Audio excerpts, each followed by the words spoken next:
Well, my guest tonight is an important part of sports history. December 25th, 1958, Syracuse, New York. Wilt Chamberlain scores an incredible 100 points in a professional basketball game. And of course, a large part of it is my guest tonight, Y152, professional basketball, who set a lot of important records by being the first of his kind to go through the basket 40 times from the floor and 20 times from the free throw line. And I'd like to ask him a couple of hard and fast questions about this thing. You know, it seems a little odd to me that in all the years of basketball being played, no one has even come close to scoring 90 points a game. And suddenly Chamberlain comes along on Christmas night, scores 100 points, evenly, not 99, not 101, an even 100. No one before and since has even come close to that. It's just a little fishy there in the record books. I just have to be frank with you. You know, Chamberlain making 20 of 22 from the line, over 97%, for a man whose career percentage was under 40 shooting foul shots. And I just have to think in looking at this that there was something wrong. The fix was on. I have a feeling that you took a dive, many dives in fact, through the basket.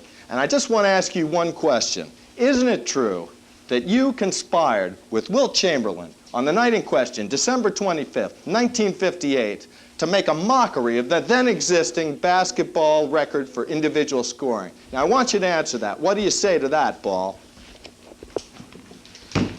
Hey, no, listen, I demand, this is television show. We have to have answers here. That really vents my spleen. I'm sorry, but there's something else that gets to me, you know? If every person in Red China were to simultaneously jump off a 3-foot ladder, do you know that they could create a tidal wave that would destroy the United States? Well, fortunately, there's one way out. If everyone in America was to immediately run into their cars, to get them on the roads, and we all step simultaneously on our parking brakes on the roads of America, well, then we could create an earthquake that would destroy Red China. So this is what I want you to do. Just get together and get out there in those cars tomorrow morning and, hey, what's going on here? Hey, get out of here. Hey, come on. Hey, this really gets to me. You know, we're trying to do a television show here, buddy. Hey, seriously.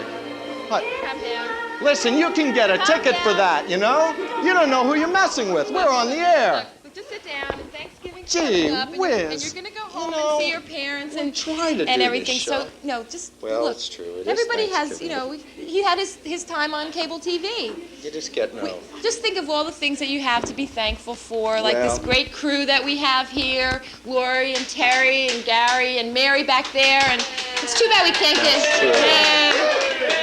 I feel a little better. Thanks for coming. Yeah, Sherry. right. But you know, the thing is it'd be really nice if we could get Mary out here to show her, the director.